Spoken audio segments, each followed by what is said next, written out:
Olá, meus queridos. Nossa aula será sobre Grécia Antiga, parte 2. Estudaremos os temas cidades-estados, Atenas e Esparta.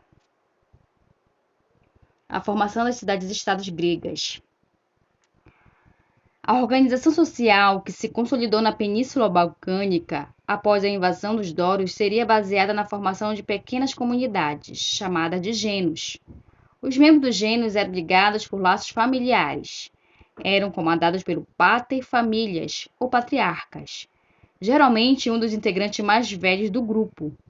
Nos gênios, o trabalho e a propriedade da terra eram coletivos, e as principais atividades econômicas eram a agricultura e a criação de animais.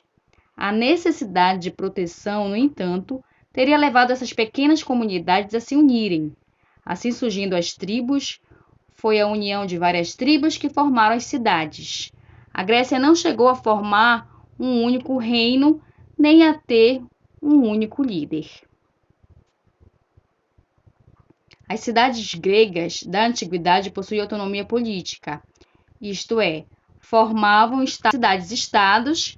Cada cidade-estado grega possuía sua forma de organização política, seu líder e suas leis.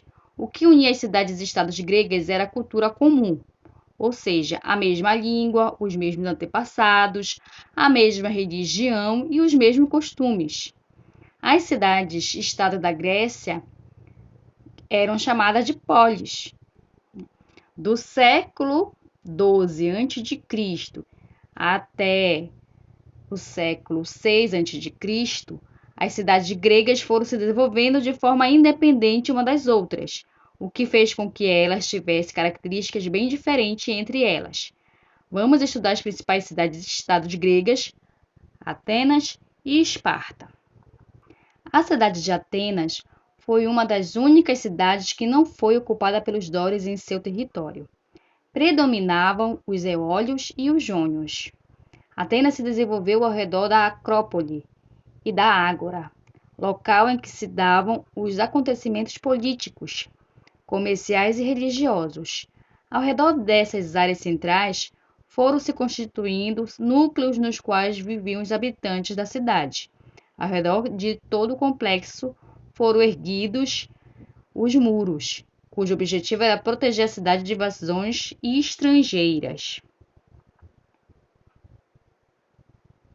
Atenas teve, ao longo de sua história, os 4 regimes de governo que existiam nas cidades gregas: monarquia, a aristocracia, a democracia e a tirania. A democracia ateniense era considerada direta, pois todos os cidadãos tinham o direito de participar e votar sobre os assuntos deliberados. As leis aprovadas deveriam ser respeitadas por todos. Caso alguém se negasse, poderia ser banido da cidade. A princípio, os cidadãos não recebiam nenhum tipo de remuneração para a participação da vida política. Dessa forma, as pessoas mais pobres tinham sua participação limitada pelo fato de que precisavam trabalhar e não dispunham de muito tempo para participar das assembleias. Ser um cidadão era algo muito importante e valorizado em Atenas. Por esse motivo, havia uma preocupação em formar cidadãos preparados para tomar parte das questões da vida pública. Os meninos começavam a ser orientados desde criança para essa função, por meio de um amplo ensino. Atualmente, quando se fala em democracia, pensa-se em um modo de organização da sociedade no qual todas as pessoas, homens, mulheres, ricos, pobres e analfabetos, a partir de 18 anos, podem se envolver nos rumos da política através do voto. A democracia de Atenas, no entanto, não funcionava dessa forma. Poderiam participar das decisões políticas todos os cidadãos. No entanto, a definição de quem era cidadão mostrava-se muito restrita. Eram considerados cidadãos apenas os homens, filhos de pais e mães atenienses, nascidos em Atenas.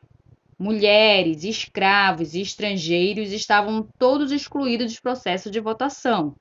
eram considerados estrangeiros os homens que não eram descendentes dos jônios, os fundadores de Atenas.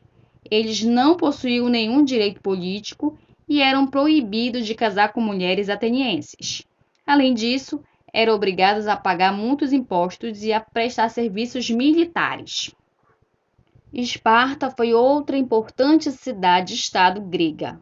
Localizada na região da Lacônia, foi fundada pelos dórios por volta do século 9 a.C.